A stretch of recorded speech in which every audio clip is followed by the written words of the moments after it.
A blind man painting. John is completely blind. He lost his eyesight in a fire when he was a boy. He lives with his wife Mary in a very small apartment. John loves art museums, even though he cannot see. One afternoon, Mary takes him to a street market. John touches an old, dusty painting.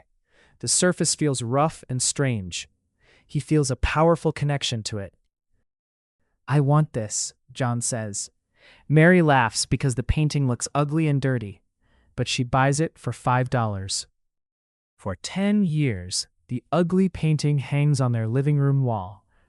John touches the canvas every day before work. It makes him feel happy. But Mary becomes strange. She stops inviting friends to the house. She keeps the curtains closed all day and night. She always checks the windows to see if anyone is watching them. John asks her why she is afraid, but Mary always kisses his cheek and whispers, "Everything is fine, my love." One winter night, John passes away peacefully at age 80. The next morning, Mary calls the police to report his death. When the officers enter the apartment, they do not look at the bed.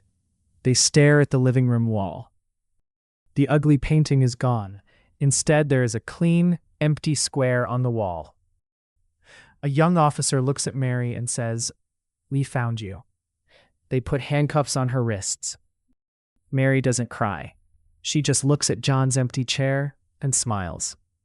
The police tell the newspapers the shocking truth. 40 years ago, a famous Picasso painting worth $50 million was stolen from a museum. The thief was Mary. She wanted to sell it, but she met John.